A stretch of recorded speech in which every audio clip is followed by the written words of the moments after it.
Verano del año 325. En una sala del Palacio Imperial de Nicea, más de 300 hombres se sentaron frente a frente. No eran generales, no eran senadores, eran obispos. Y la pregunta que tenían sobre la mesa no era política, no era militar. Era esta: ¿Jesús de Nazaret es Dios? No una metáfora, no un símbolo. ¿Es literalmente Dios, de la misma sustancia que el Padre? ¿O es algo menos? Discutieron durante semanas, y al final, votaron. El resultado: 316 a favor, 2 en contra. Esa votación definió lo que hoy creen más de 2.000 millones de personas en el planeta. Moldeó imperios, provocó guerras, inspiró catedrales y hogueras por igual. Y fue presidida por un hombre que ni siquiera estaba bautizado. Su nombre era Constantino. Y esta es la historia de cómo un emperador que no entendía de teología terminó decidiendo el rumbo de la fe cristiana para los próximos 1700 años. Pero para entender lo que pasó en esa sala, hay que retroceder. Hay que volver a una época en la que ser cristiano no era un privilegio, era una sentencia de muerte. Durante casi 3 siglos, el cristianismo creció en las sombras del Imperio Romano, en catacumbas, en casas privadas, en susurros.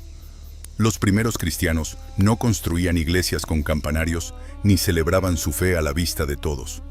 Se reunían en sótanos, compartían el pan en secreto y sabían que cualquier amanecer podía ser el último. La persecución no fue constante, pero cuando llegaba, era brutal. Y la peor de todas vino al final: la gran persecución de Diocleciano, que comenzó en el año 303. Iglesias quemadas hasta los cimientos, escrituras sagradas confiscadas y destruidas, obispos arrestados, torturados, ejecutados, cristianos comunes obligados a sacrificar ante los dioses romanos o enfrentar la muerte. En algunas provincias del imperio, la sangre corrió durante una década entera. Y luego, de pronto, todo cambió. En el año 313, Constantino firmó junto a Licinio el Edicto de Milán. Con un trazo de pluma, el cristianismo dejó de ser ilegal. Los prisioneros fueron liberados.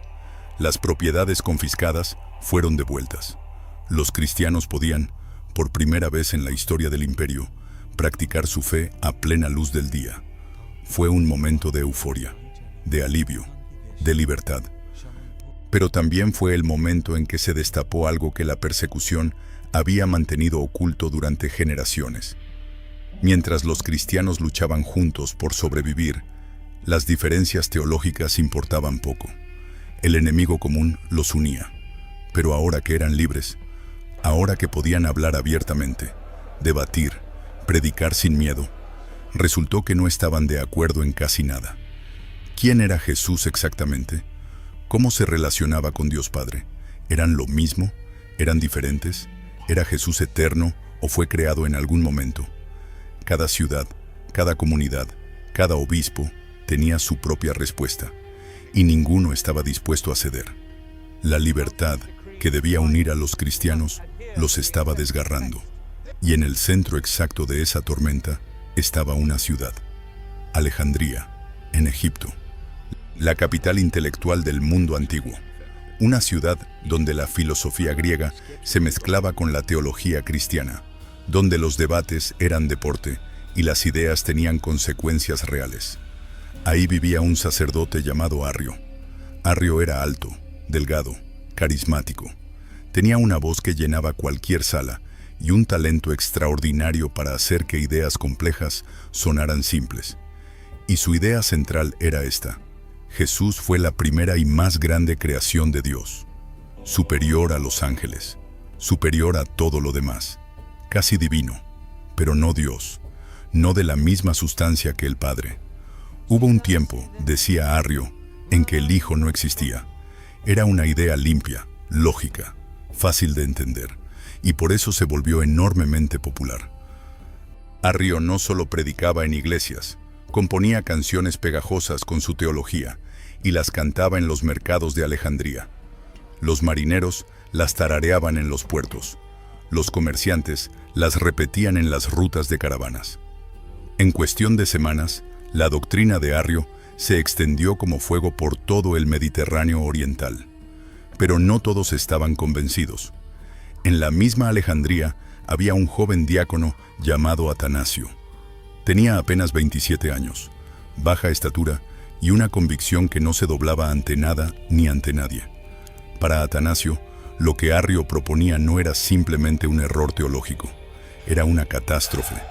Si Jesús no era Dios, verdaderamente Dios, de la misma sustancia que el Padre, entonces la salvación cristiana entera no tenía sentido. Un ser creado no podía salvar a la humanidad, solo Dios podía salvar. La palabra que Atanasio defendía era una sola, homoousios, del griego, de la misma sustancia. Jesús y el Padre, de la misma sustancia. No similar, no parecido, igual.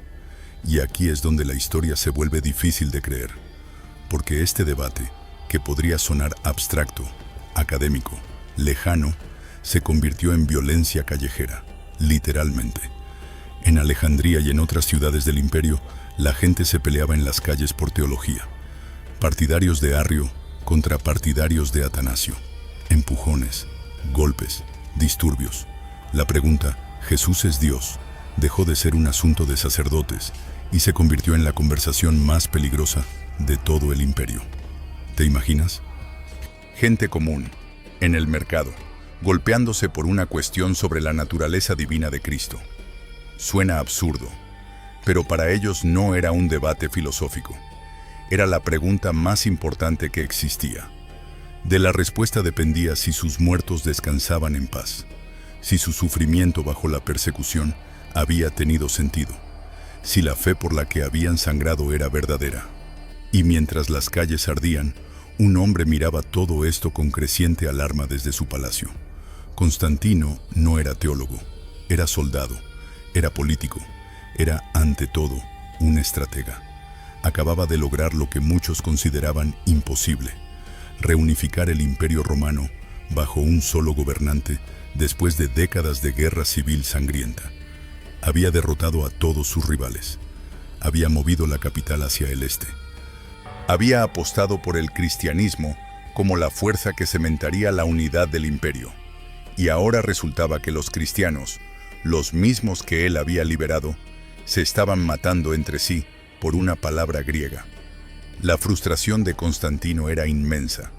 Se conserva una carta que envió a Alejandría, dirigida tanto a Arrio como al obispo Alejandro, en la que básicamente les dice: este asunto es trivial.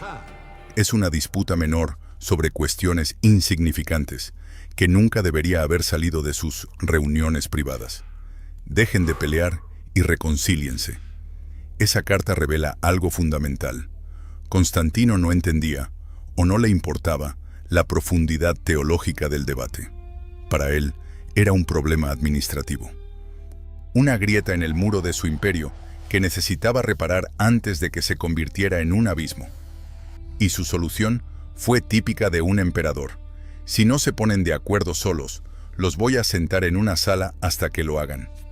Envió invitaciones a todos los obispos del mundo cristiano.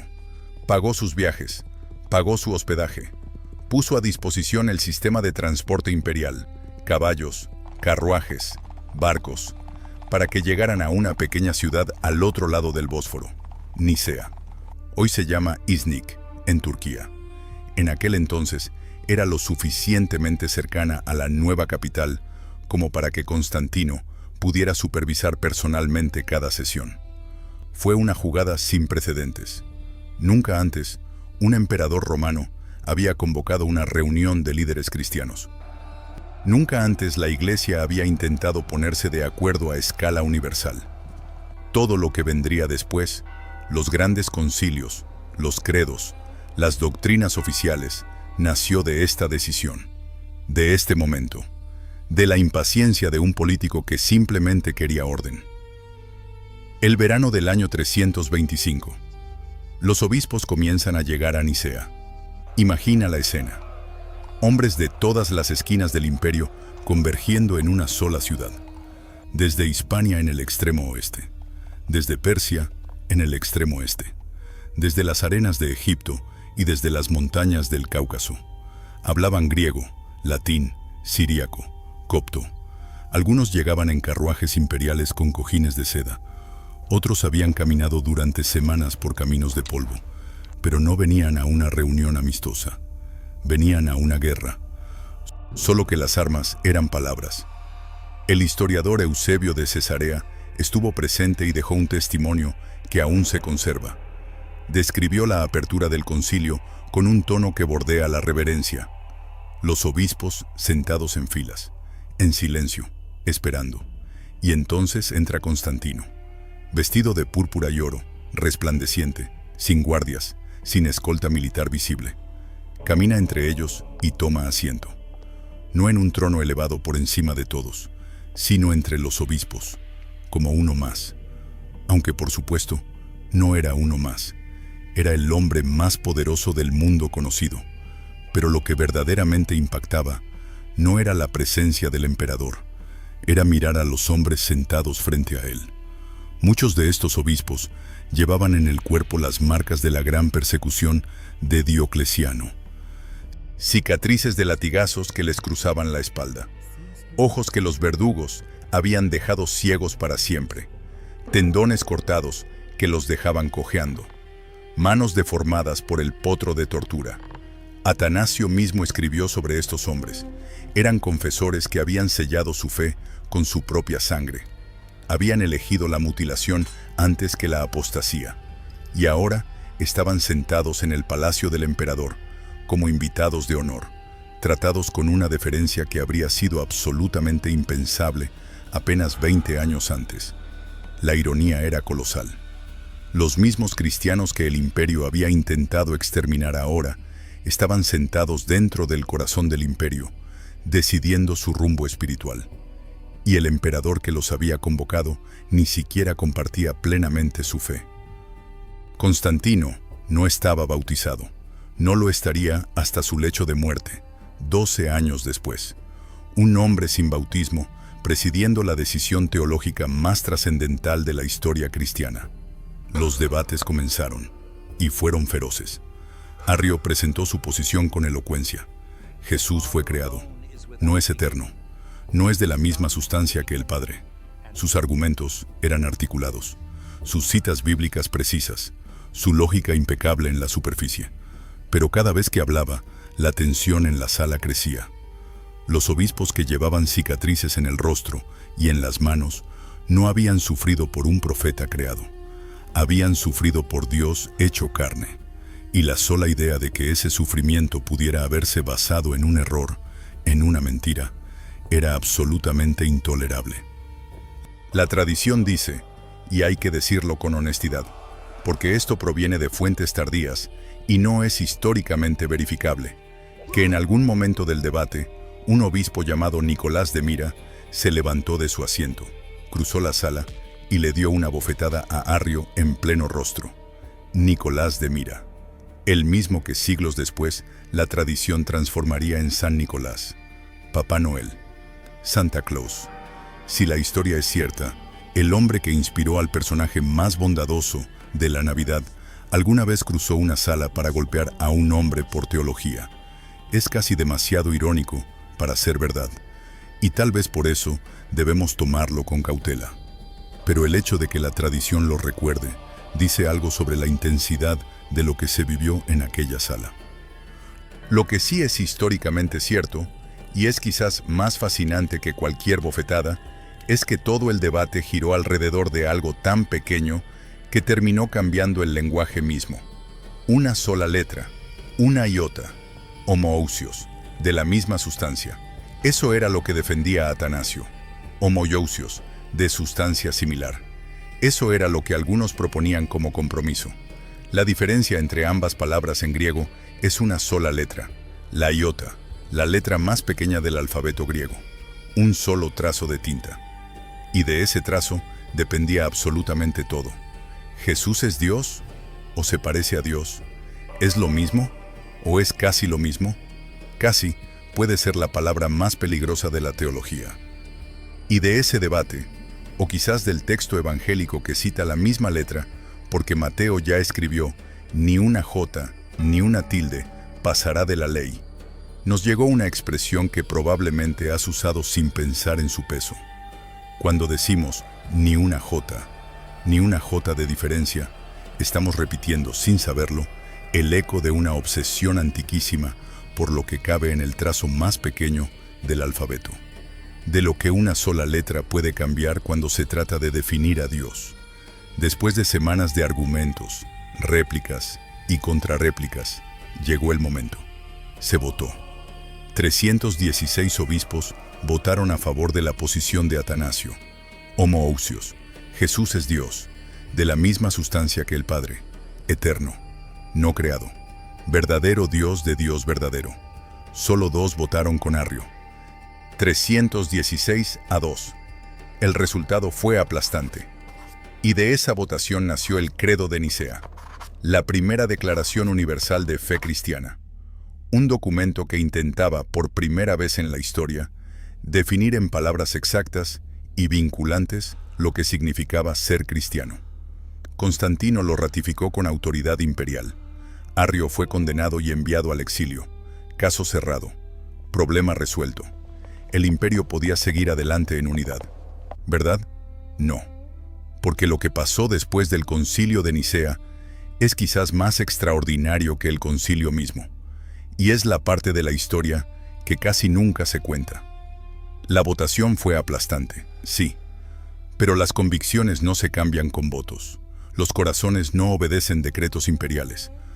Arrio fue exiliado, pero su teología siguió viva en las mentes de miles de creyentes a lo largo del imperio. Y con el paso de los años, algo extraordinario comenzó a suceder. La posición ganadora empezó a perder terreno. Constantino, el mismo emperador que había ratificado la condena de Arrio, comenzó a dudar. Los consejeros cercanos le susurraban que quizás se había ido demasiado lejos, que quizás un compromiso habría sido más sabio, más práctico. Y en un giro que habría enfurecido a los 316 obispos de Nicea, Constantino permitió que Arrio regresara del exilio. Pero Arrio nunca llegó a disfrutar su rehabilitación. La noche anterior a su restauración oficial en Constantinopla, la noche en que iba a ser readmitido formalmente en la comunión de la Iglesia, vindicado ante el mundo, Arrio murió, de forma repentina, en un lugar público. Sus enemigos lo llamaron juicio divino, la mano de Dios interviniendo en el último segundo posible. Sus seguidores lo llamaron veneno. Nadie supo nunca la causa con certeza. Pero el momento fue tan dramático, tan teatralmente perfecto en su sincronización, que ambos bandos lo usaron como propaganda durante décadas.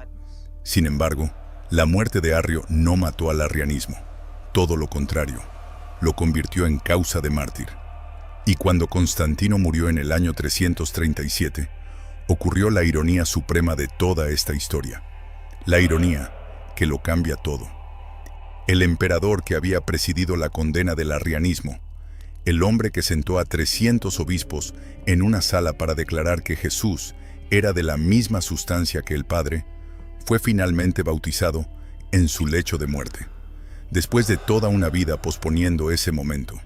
Y el hombre que vertió el agua sobre su cabeza, el hombre que pronunció las palabras sagradas del bautismo, fue Eusebio de Nicomedia, un obispo arriano. El hombre que condenó al arrianismo murió en los brazos del bando perdedor. Y lo que siguió fue aún más sorprendente. El hijo de Constantino, Constancio II, no solo simpatizaba con el arrianismo, lo promovió activamente desde el trono imperial. Bajo su reinado, la posición de Nicea fue perseguida. Los obispos que habían votado por homoousios fueron presionados, amenazados, depuestos de sus sedes. Concilios enteros revirtieron lo decidido en Nicea, y el hombre que más sufrió fue precisamente aquel joven diácono de Alejandría que había defendido la doctrina con más fiereza que cualquier otro ser humano vivo. Atanasio. 5 veces fue exiliado. 5 veces lo arrancaron de su sede episcopal en Alejandría y lo enviaron lejos, a Tréveris, en la lejana Galia, al desierto egipcio escondido entre los monjes del yermo, a Roma, y cada vez que lograba regresar, cada vez que las circunstancias políticas le permitían volver, predicaba exactamente lo mismo. Homoousios, la misma sustancia, sin compromiso, sin matices, sin ceder una sola iota. Se hizo famoso un dicho: Athanasius contra mundum, Atanasio contra el mundo, porque hubo momentos, años enteros, en los que parecía que literalmente todo el mundo cristiano se había vuelto en su contra. Emperadores, obispos, concilios enteros declaraban posiciones contrarias a Nicea, y Atanasio seguía firme, solo, exiliado, perseguido, tercamente convencido de que la verdad no se decide por mayoría ni se doblega ante el poder temporal. Tomó 56 años. 56 años de debates, exilios, persecuciones, concilios y contraconcilios. 56 años de una guerra teológica que desgarró familias, dividió ciudades y derribó obispos. 56 años desde aquella votación en Nicea hasta que la cuestión finalmente se resolvió. En el año 381, en el Concilio de Constantinopla, la posición de Atanasio fue ratificada de manera definitiva. Homoousios, de la misma sustancia, sin ambigüedad, sin vuelta atrás. El credo fue expandido, pulido, finalizado en su forma completa. Y aquí hay algo que la mayoría de la gente no sabe. El credo de Nicea que se recita hoy en iglesias de todo el mundo, el que millones de personas repiten cada domingo en misa, en cultos, en ceremonias, no fue escrito en Nicea, fue escrito en Constantinopla, 56 años después. El nombre se quedó, porque Nicea fue el origen, el primer golpe, la primera declaración.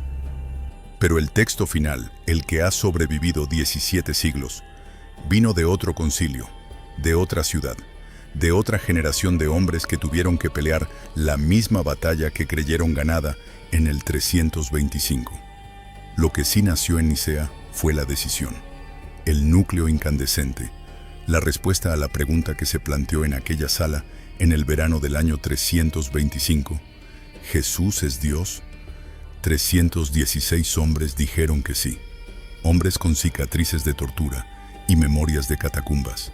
Hombres que habían sobrevivido a la peor persecución que el cristianismo había conocido, solo para sentarse en el palacio de un emperador y decidir el futuro de la fe por la que casi mueren.